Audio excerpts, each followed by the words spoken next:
In not so separate development, Joseph Kony, the leader of the elusive LRA rebels now operating in the Central African Republic, after the Ugandan forces successfully pushed him out of the northern region, said his side of the story about the northern Uganda 21-year civil war has not been told to many. The Ugandan government accused him of war crimes against humanity, and on this basis, the Ugandan government in 2003 referred the LRA situation to the ICC, and in 2005, the ICC indicted 5 LRA top commanders, Joseph Kony inclusive. In our continued broadcast on the LRA question this week, we explored Kony's version of the war and why he said he never killed anybody in the north. It's here in Nzara where a team of investigative journalists started the trek to meet the LRA leader Joseph Kony before the Uganda government forces successfully pushed him to the Central African Republic. The investigators, famously known as the Journeyman, their contact persons to meet Kony was Dr. Riek Machar.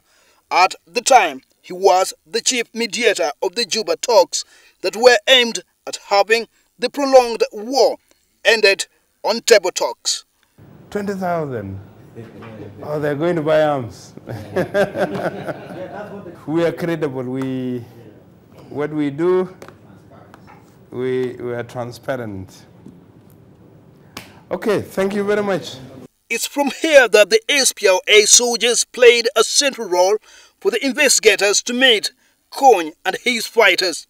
The first person to meet was now Dominic Ongwen, one of the 5 LRA indicted commanders, and before the Hague-based court, the ICC for trials. And other plans doing well? Yeah, doing well. At the time, he was still a young, energetic youth, but ruthless and had complications in expressing himself in English. From here, it was all said to meet Kony, and there was no doubt the right man and close to Kony was leading them to meet the man himself.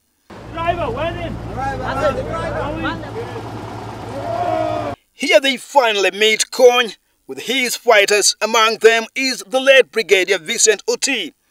Time check is 8 a.m. in the morning, and it is tea time. I talk with him.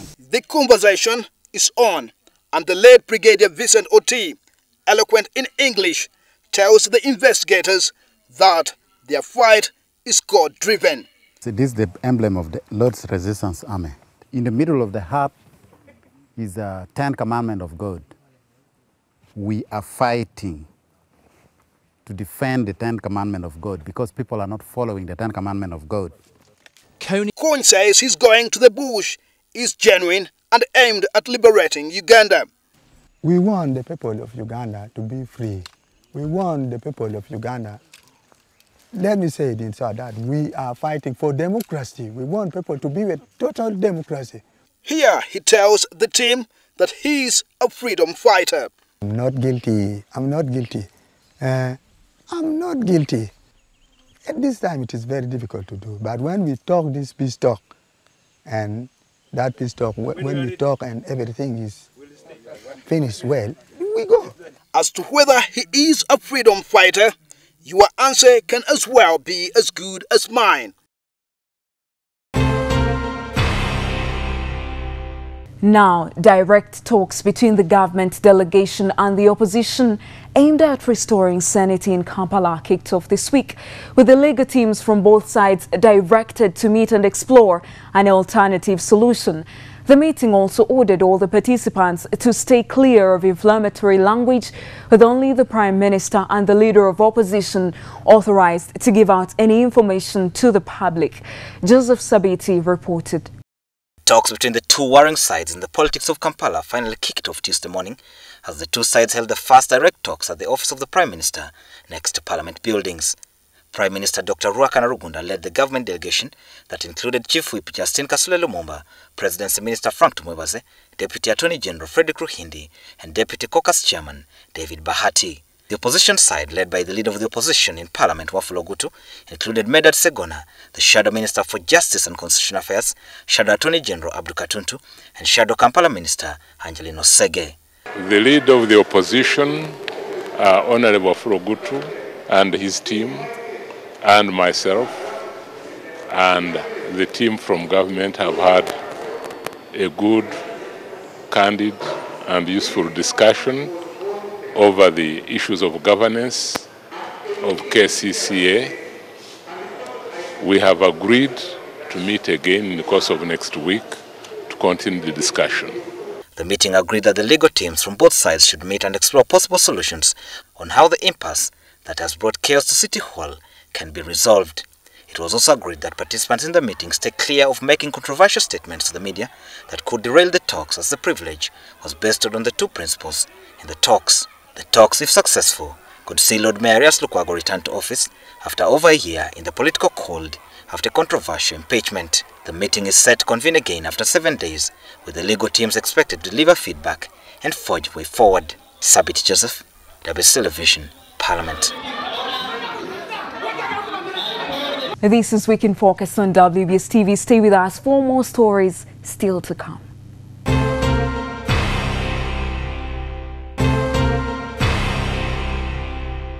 Welcome back to This Week in Focus to Parliament now, where the Prime Minister Dr. Ruhakana Rugunda was tasked to explain the level at which proposed reforms and amendments have reached. This was the question during the question and answer session of the House, in which members asked the government side any questions of national importance. Some members were, however, not impressed when the Prime Minister deferred the question on reforms because the Attorney General is not in the country. People serve not just here but probably the countryside. So time is a business. So we'd like to know when we actually come here today, first reading. Head of this sector on constitutional reforms, it's only right and prudent that his input, since has been a critical actor in this matter, should be sought. This is not suggesting in any way that the government cannot run without any of the ministers, but facts should be said as they are, and as simple as that. But from the way the Prime Minister has been answering, it has turned the question time into a ritual, which is very, very unfortunate. We come demanding for strict answers, particularly matters regarding the CT scan, matters regarding the ferry, matters regarding the bicycles, matters regarding the transition 2016. Now, unfortunately, for instance, the Prime Minister answered that the Attorney General is not in the country and therefore government cannot come up with commitment. And I find this very strange because right from 2011, we all knew that by 2016, we shall be entering into another general elections period.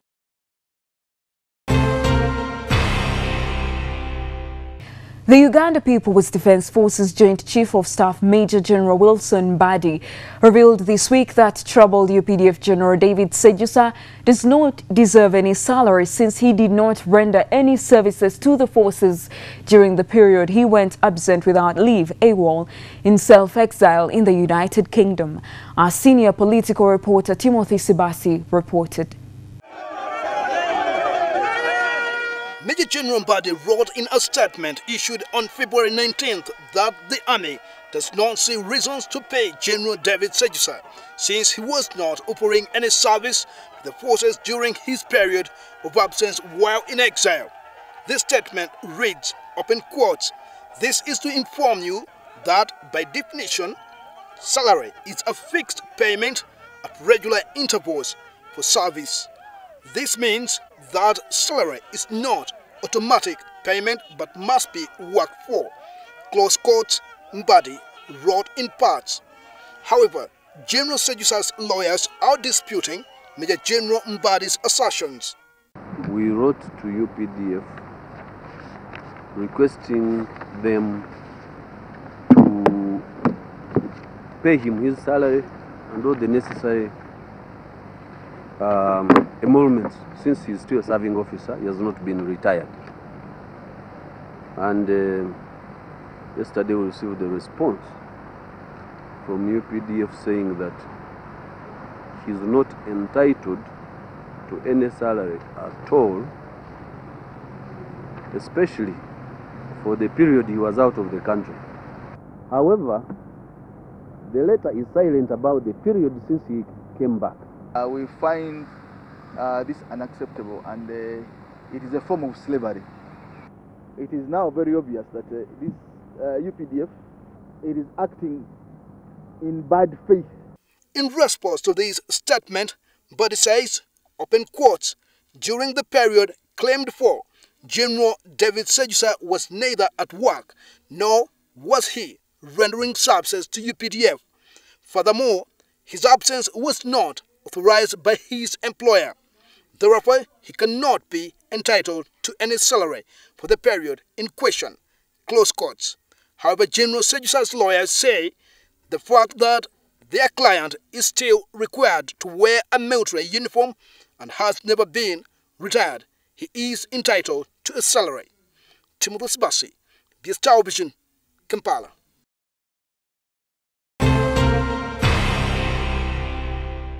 U.S. Ambassador to Uganda Scott DeLisi cautioned that Uganda could find it difficult for its first refinery construction to be financed if it goes ahead to grant the contract to RT Global Resources, a blacklisted Russian firm. Speaking to the press from the U.S. Embassy in Kampala, DeLisi said necessary information regarding the status of the company has been given to the Ugandan officials, though he says the United States respects the sovereignty of Uganda to make its own decisions. With news awash about the Russian firm that is a frontrunner to carry out construction of the first oil refinery in the country, the U.S. envoy to Uganda, Scott DeLisi, warns that the action could come with negative repercussions for Uganda due to the status of the company, RT Global Resources. The issues of sanctions, this is something that I'm sure the government's going to have to look at carefully. The refinery deal is not a done deal. They have designated the Russian company as the first on the list, absolutely, but they still have to negotiate a variety of issues that will go to financing and all the rest. I would suggest that you wait and see how that all plays out. There may be, because of the sanctions imposed upon the parent company, there may be problems in terms of financing, ability to operate. We'll see how that works out. It's not my job to tell the government of Uganda with whom they can engage in the world, but it is my job to share with the government U.S. policy, U.S. concerns if there are any, and to define the nature of our partnership. The ambassador, however, insisted the United States will not interfere with the process that he says is the preserve of Uganda, an independent nation. We recognize that Uganda, as a sovereign nation, has dealings with many countries around the world. These are choices that every nation has to make. Does Uganda, when it makes those choices to partner with country X or country Y, as a sovereign nation, they will of course be cognizant of the fact that it could have implications for how they work with other nations. We're always all trading off. In his address to journalists from the embassy in Kampala, the ambassador also questioned reports pointing to an increase in the presence of the Lord's Resistance Movement, a force that he says has been pushed to the wall since the intervention of the United States Army, even as Joseph Kony remains elusive. We see an organization that probably has fewer than 150 active fighters. How many thousands did they have 10 years ago? We see them broken up into small groups running around, oftentimes merely trying to survive. We see command and control diminished. We have brought countless people off the battlefield in the past 2.5 years that I've been here. The number of defections has been huge, and this in part is, again, a result of the cooperative effort between our folks and the Ugandan military and the others involved. A recent report on the state of the LRA by Invisible Children points to increased presence of the LRA in the region.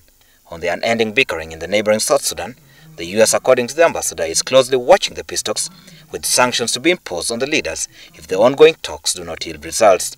The conflict in the world's youngest nation has been ongoing for several months, with most attempts at restoring peace hitting a dead end, as the two principals failed to strike a deal to restore peace. Sabit Joseph, WS Television, from the U.S. Embassy in Kampala.